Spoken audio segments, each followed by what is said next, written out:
Dr. Fireside. Before we begin here, I'm going to invite Ashley to come up. Ashley is hospitality manager here at Camp Brenda. She just would like to say a welcome on behalf of Camp Brenda. Hello, can you hear me? Yes. As Dan said, my name is Ashley Brown. I am the Director of Hospitality here at Camp Brenda. And I just want to, on behalf of our Camp Director, Jason Perkins, and the Ontario Conference of Seventh-day Adventists, I'd like to welcome you to Camp Brenda.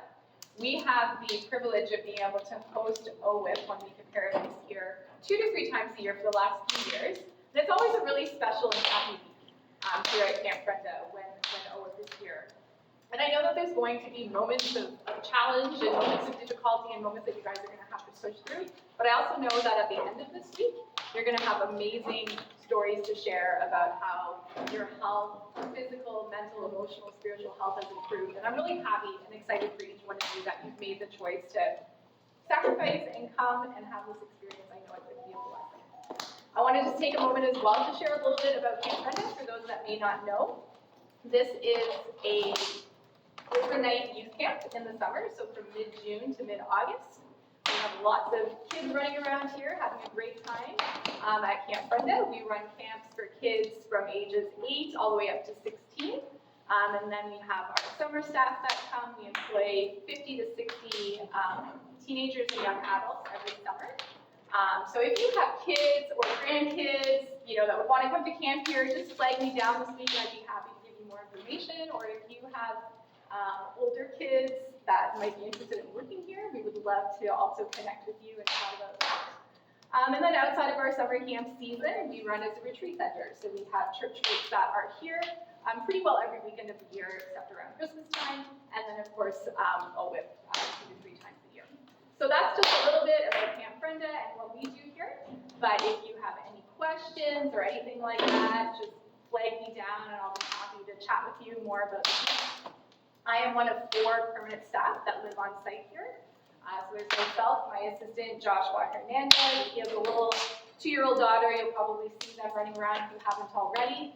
And then we also have our head of engineering, which is Gerald Brown. That's my husband. And then he has an assistant as well, Jay Zama. So the 4 of us kind of, keep things running here. And we love it. It's a wonderful place to live. So I hope that you get to experience a little bit of our peace and joy that we have here this week. So all the best. I will be thinking and praying for each one of you, and I look forward to hearing at the end of the week the amazing experience. One question. Yeah. In the summertime, weather more friendly.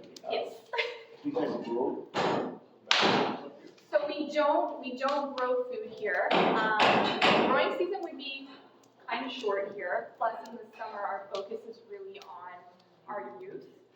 So we don't really have the staffing. That's not really an avenue that the Ontario Conference that owns this camp, that's not an avenue that they've chosen to kind of go down. But it would be really cool, I think, personally, if we did that as well. But not a thing. Any other questions? Anybody else have any questions about Camp Brenda? No? Okay, awesome. Well, I hope that you have a wonderful evening, an amazing week, and I look forward to seeing you back all around. Thank you.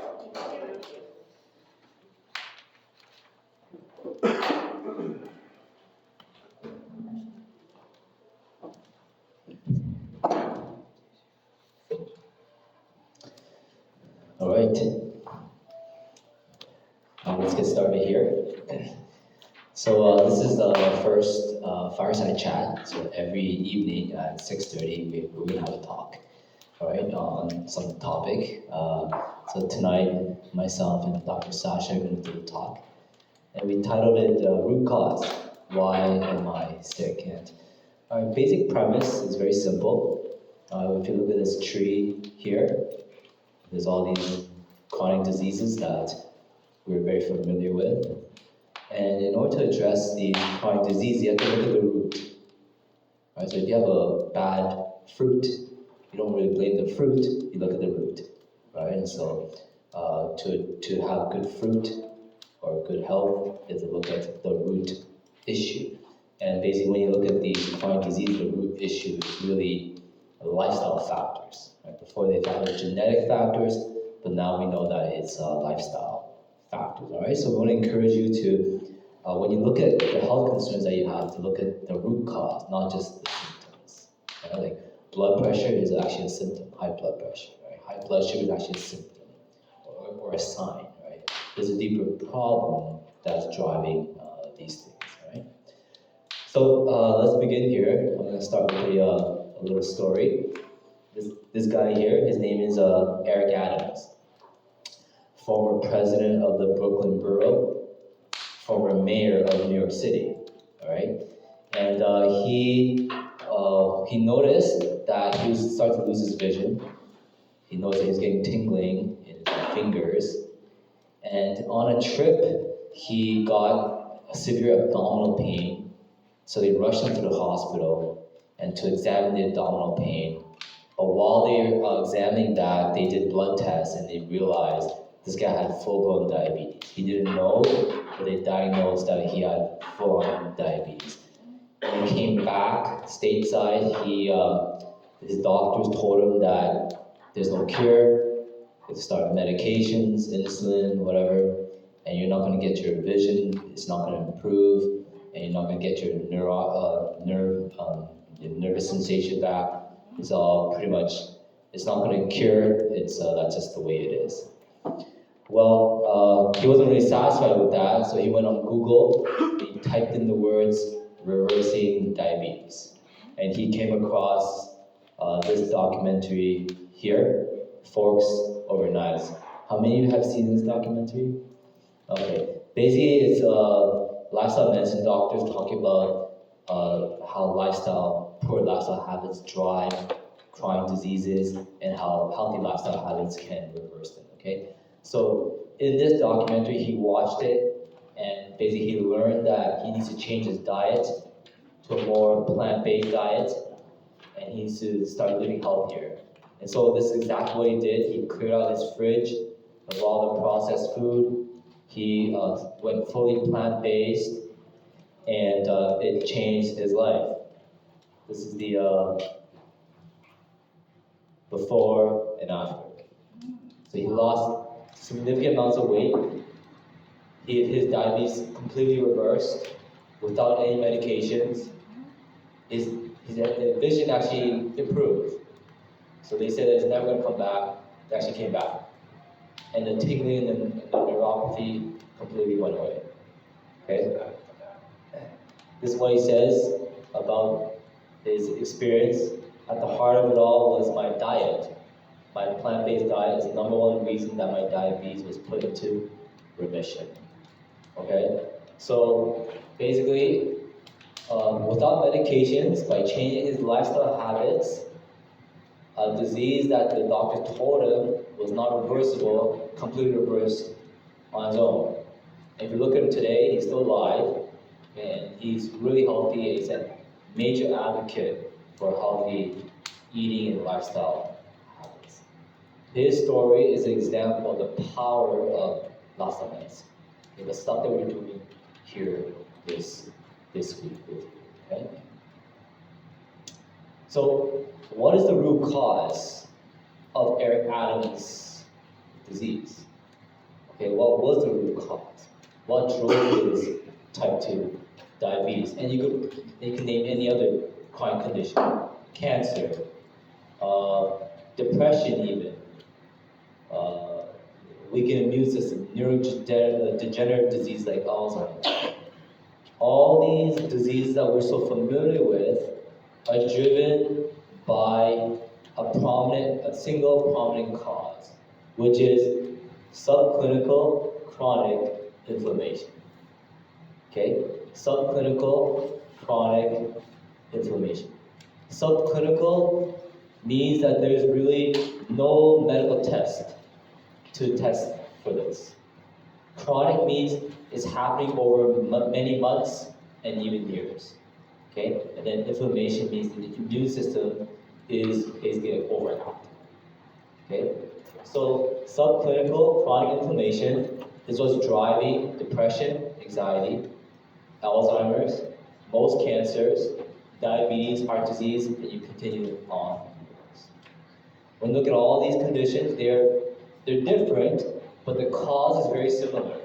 which is this subclinical chronic inflammation. It just manifests in different ways in different people. So some people, it manifests as diabetes. In other people, it's cancer. In other people, it's hypertension and so forth. Are we together? Okay. Actually, that was good. That was the way you linked it together. Okay, yes, thank you, yes. So what's inflammation? If you roll your ankle, so let's say you're playing some sport, you roll your ankle, okay, you get the bruising. That's caused by what we call inflammation. Okay? Inflammation is actually not all bad. Okay? You need inflammation to heal. So when you roll your ankle and you see that swelling, that's actually the body just trying to heal itself. Okay? But the thing is this: when you get inflamed, that inflammation needs to eventually shut off or like kind of calm down. Correct? If it keeps on getting inflamed, then you've got a problem. So the body has this mechanism to activate healing, but to kind of calm inflammation down. Okay? Now, the problem though is that for many people, that inflammation doesn't, like, to put it simply, it doesn't shut off. Okay, so it doesn't shut off, and so you got this for over many years. Essentially, you got this overactive immune system, immune activation. Okay, and then what happens is that it leads to collateral damage to your organs, and that's actually what's causing chronic diseases. Okay, I want to illustrate it this way. The cops, okay, so the police. If you have like a criminal, the cops come and they deal with the criminal, and then it's done, right? But imagine you have crime all over and it just never stops, and the police are active all the time. What's going to happen? Eventually, there's going to be collateral damage, right? Buildings that shouldn't be damaged are going to get damaged. People that shouldn't get hurt are eventually going to get hurt, correct? Right? If the cops have to keep on working and just never shuts down. This is what's happening in your body. So the cops are the good guys, but the good guys never kind of get a break, and it's keep on, the guns are blazing all the time, then innocent people, innocent things are going to get hurt. Okay? This is what's happening in your body. The immune system is good, but if it's constantly activated, then your organs are going to start suffering. Okay? Does that make sense? Okay, so that's what's happening in your body, right? So the question I want to ask is, so what's the test I can take? Because if we're saying that chronic subclinical inflammation is what's causing so many chronic diseases, then surely there needs to be a test. And if I can test my body, like do some scan on my body to detect this inflammation, then we can kind of pick it up early. Are we together? Okay? But the problem though is that there isn't any test. Alright? Despite evidence linking subacute chronic inflammation with disease and mortality, there are presently no standard biomarkers for indicating the presence of health damaging chronic inflammation. So there is no test. Okay? It would be nice, right, if you go into some machine and they kind of scan your body and be like, alright, you got like 1 out of 10, 2 out of 10, 8 out of 10. It'd be kind of cool to like have that, right? But there's no test. Okay, that's the problem. Okay, that's what we call it subclinical. There's no test for that. This is why when people get diagnosed with a disease, before that there's many years of this information. And there's no lab test for that. This is kind of our dilemma. Alright? So what can you do? Okay. Here, like, for example, cancer takes decades to develop. So if a woman develops breast cancer at age 50, the process actually started at age 30. If a man gets like prostate cancer at age like 50 or so, the process started actually probably in like the 30s. Okay, so this is the problem. Okay, skip this here. So what can we do? We have to address the root cause of chronic inflammation, which is unhealthy lifestyle habits. Okay, so stress, poor diet, excess weight, physical inactivity, lack of good sleep, these things is the wheel that drives chronic inflammation, which then drives chronic disease. Are we together? So there is no test for subacute inflammation, but we do know what drives subacute inflammation, which is poor lifestyle habits. So basically, our only guarantee to basically know that this subacute inflammation is not happening in the body is to have as optimal a lifestyle as we can. Okay? Hope that makes sense. So basically, just to end off my part here, unhealthy lifestyle is the oil that's being poured on inflammation. A healthy lifestyle is the water that helps kind of keep the inflammation down. Okay? And basically, we have the choice on what we do with that inflammation. That fire that's in our body, we can either kind of dampen it by pouring healthy lifestyle on it, or we can inflame it by keep on pouring unhealthy lifestyle habits. Okay? There's no test to know how much the fire, how big the fire is. All we can do is try to live as healthy a lifestyle as we can. Are we together? Right. So this is what we're doing here at this retreat, learning and experiencing what that lifestyle can be like. Okay? So I just turn over here to Dr. Sasha. Okay, so now I'm going to kind of go into some of the different manifestations of what those inflammatory processes can look like in the Bible, in the body. Oh my God. Sorry. In the body. Okay, so our first slide here is going to talk about some different gastrointestinal manifestations. So first we have inflammatory bowel syndrome. Have we heard about this before? So IBS, it is very, very prevalent. Very often, there's some underlying dysbiosis, which is like an imbalance in the gut microbiome.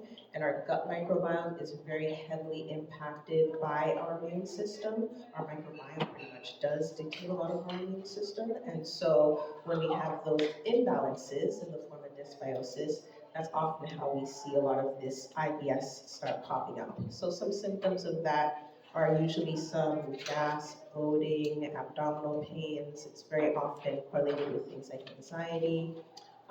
So IBS, very often there's this underlying inflammation that's going on in the gut lining. Another thing is irritable bowel disease. So that's Crohn's and ulcerative colitis.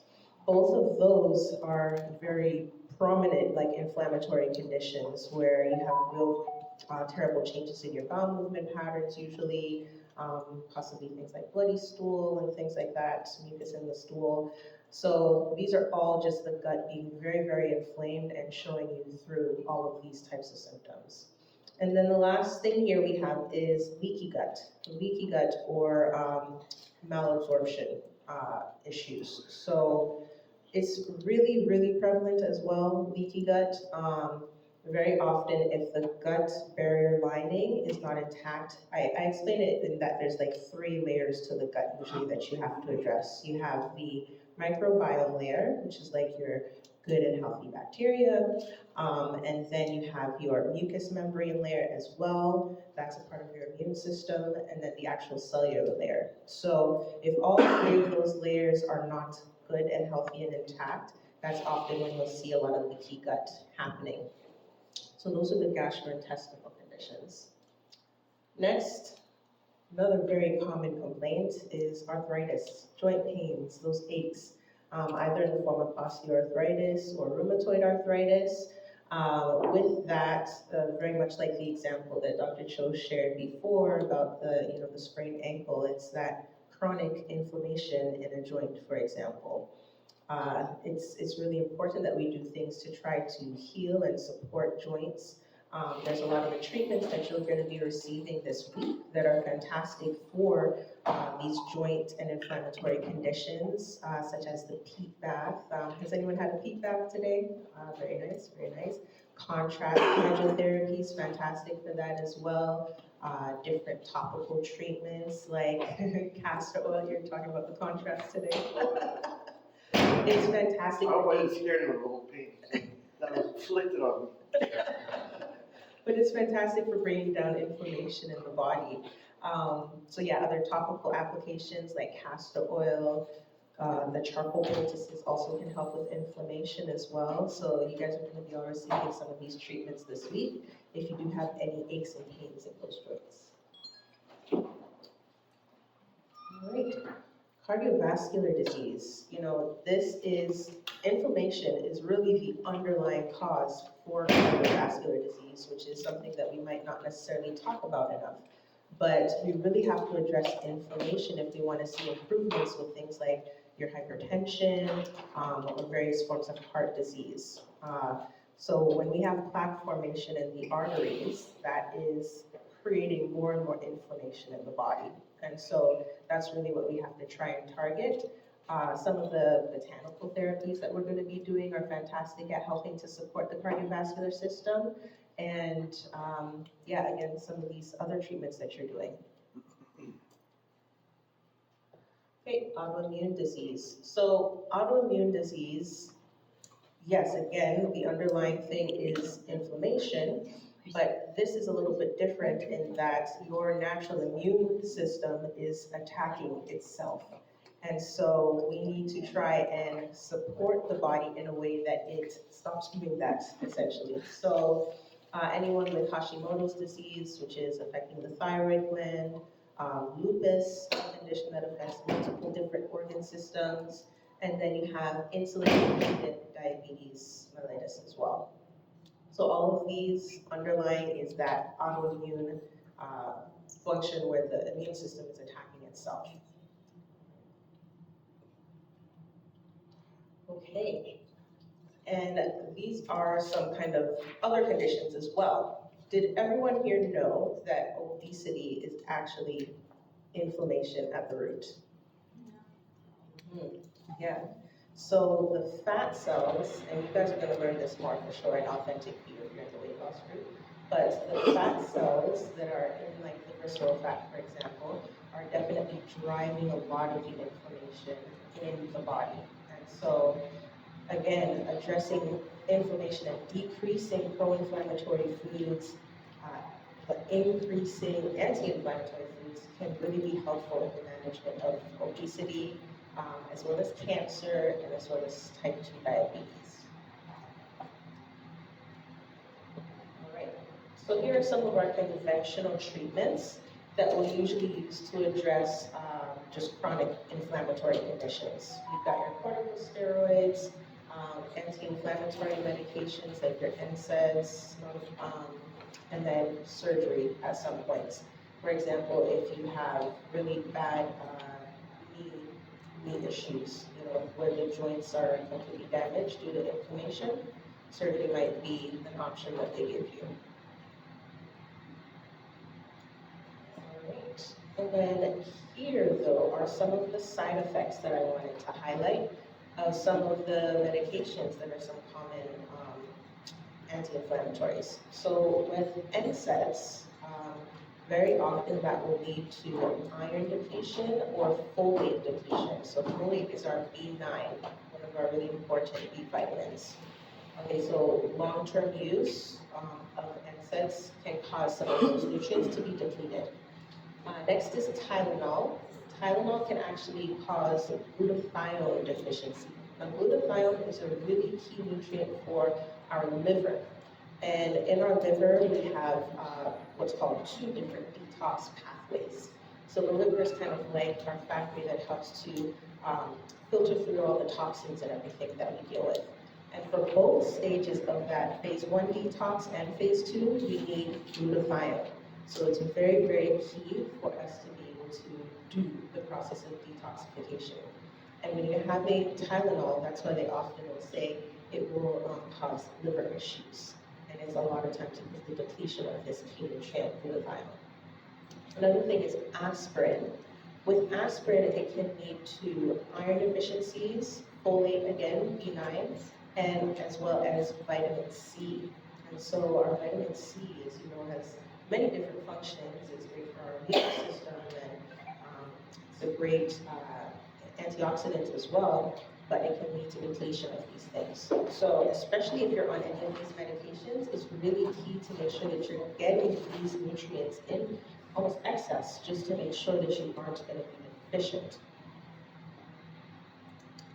Okay, and then I wanted to talk next about omega-3s. So we know about like pro-inflammatory things, but you probably heard that certain omega-3s or omegas can be anti-inflammatory.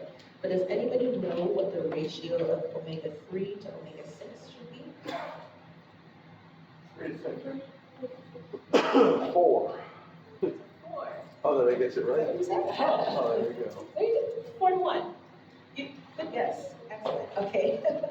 So we want more omega-3s to omega-6s. If this ratio is off, it can actually drive more inflammation. So very often we want to focus on our high omega-3 foods and not so much the omega-6, because if that ratio is off, then we can actually be driving more inflammation. Can I ask a question, Mary? Yeah. What's the difference between omega-6 and omega-3? You're saying there's specific foods that have more or less. Could you elaborate on Yes. So omega-3 rich foods, I have a whole list actually that I'm going to get to, but omega-6 is in a lot of animal-based proteins actually. So that's kind of why when you have more of the plant-based high omega foods, those are usually more anti-inflammatory. All right, so here are some lifestyle interventions as well that we'll talk about that can all help to decrease inflammation. And Dr. Cho kind of touched on most of these already, actually. So nutrition, of course, exercise, especially like anything cardiovascular can be really helpful. Hydration levels are very, very key to help with inflammation. So very often with arthritis, especially, oftentimes we aren't hydrating the joints enough, and so we have a lot more joint pains. So hydration is really key. Hydrotherapy can be beneficial.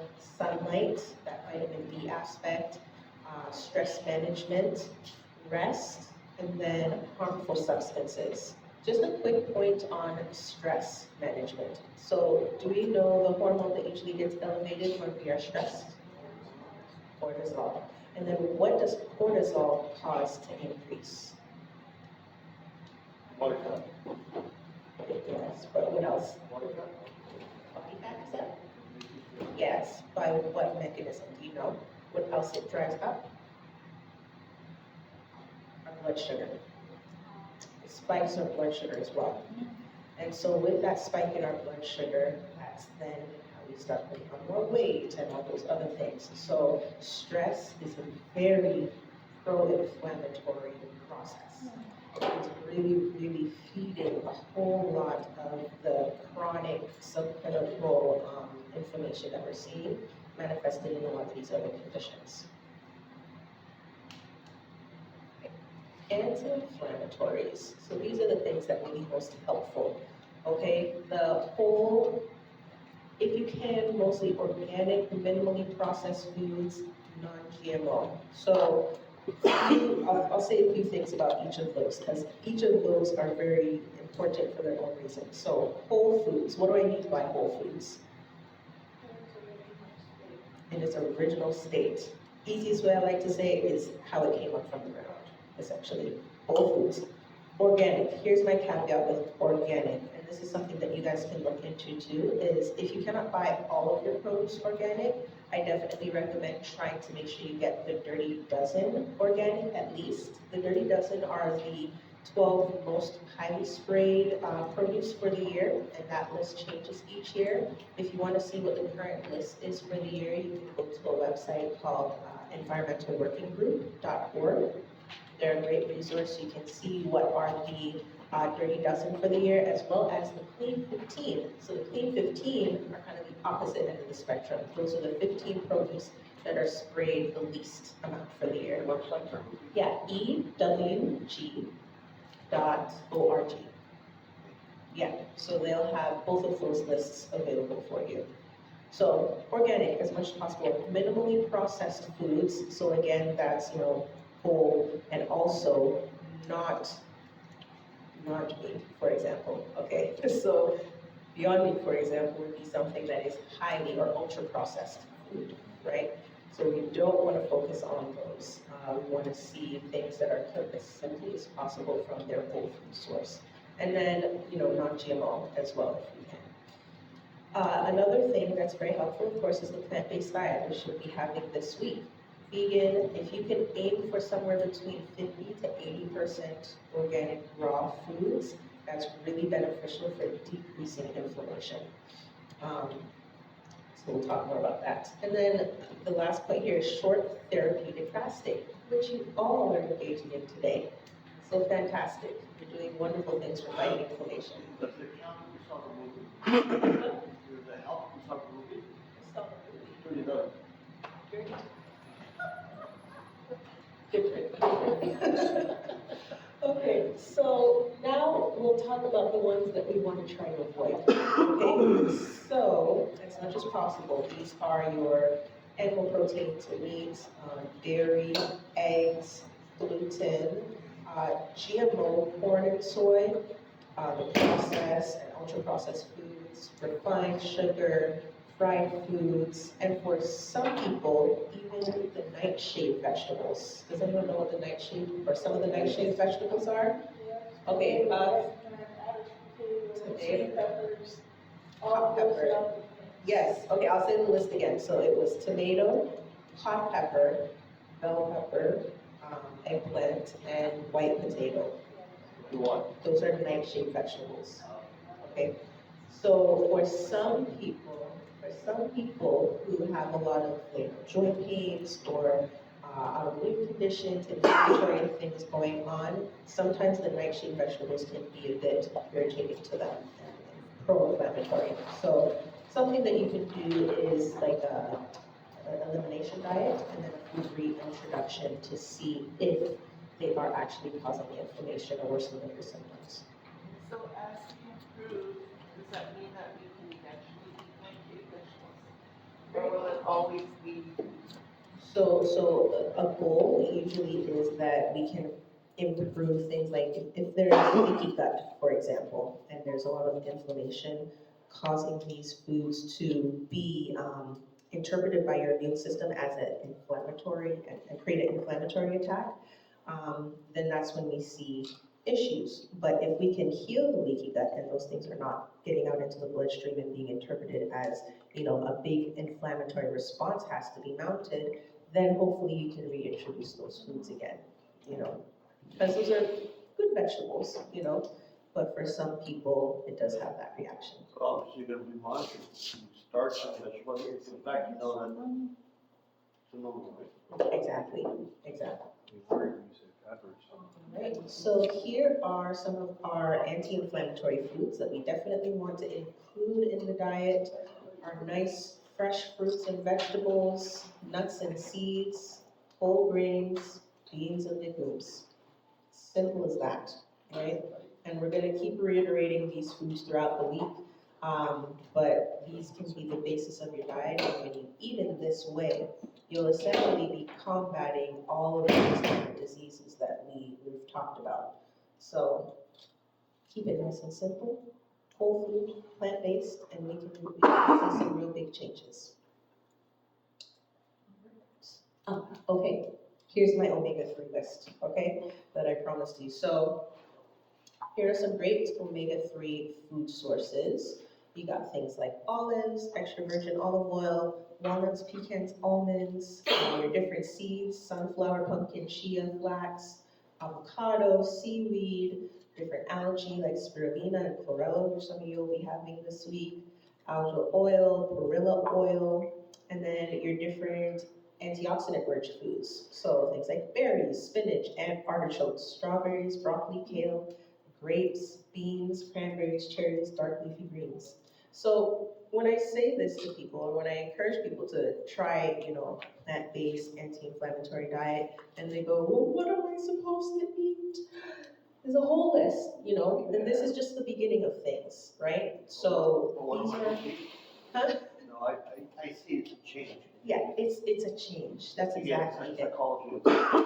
Right, definitely. Sometimes it's just to open up your mind to other alternatives, and these things can not only be, just as good, but also be really healing and recuperating for you. So, yes, questions? So you can, in the stores, they have those big containers of triple wash lettuce and salads and things. Is that a good thing, or should we be making our own from separately bought items to make a salad? Like the mixed greens or something? Yes, Those the ones? pre-washed ones. Like I've heard things that they're pre-washed with chemicals or, I don't know, so that's why I'm wondering. I wash mine. I rewash them. I rewash every With single lemon, thing I buy, lime even if water. they package it already. I rewash it. Or baking soda. I have heard that. So it's always best to wash. You all know how to do a good vegetable wash or fruit wash. Just vinegar and water is usually good enough. If you want to add some baking soda to that, Yeah, too, use you baking can. soda and salt. Baking soda, salt, yeah. So All the of those are very salmon helpful. is not good to it because I always buy salmon. The salmon is not good to it? Yeah, well, so for the reason being the mercury content. So very often the seafood has very high, it can cause a higher toxic burden. Okay. So for that reason, we want to try and. Sardines. So what fish, yes, sardines. Sardines. You could do, because they're so small and they're a byproduct of the big fish eating them, so what's left, so sardines probably, although it's not vegetarian or vegan, but Sardine is good. it does sound fishy, doesn't it? I'll say that the fish, slightly careful. The lots of the fish, a lot of people don't realize, lots of the fish is actually from farm fish. Yes. So if you ever see the pictures, these massive like container-like things in the ocean have all these fish cramped in there. It's not healthy. So they use antibiotics a lot of times to not prevent illness. Right, they have to put antibiotics into there, so all that, so that's actually where a lot of the fish comes from. The pollution in the ocean is high. There's wild caught, but that's in a whole different category and definitely more expensive. I think like when it comes to meat, there's different levels, obviously, right? I think fish is definitely better of the option, obviously, but Gotta just feel where. it.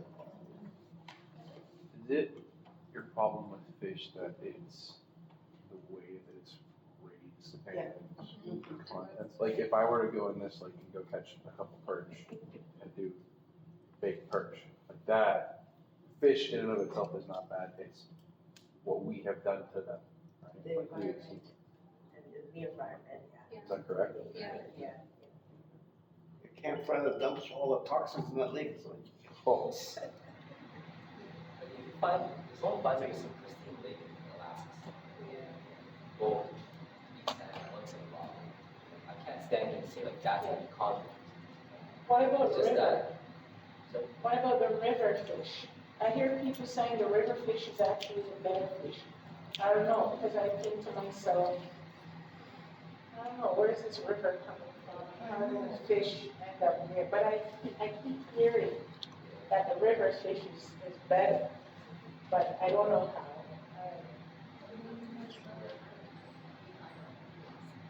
Yeah. But mercury is probably deep in mercury. We have consumed already so much of our life that we're unaware. So now you have to try to be extra careful. Any other questions? Thank you all for coming. Hope you learned something new. So tomorrow evening, we have something called Love is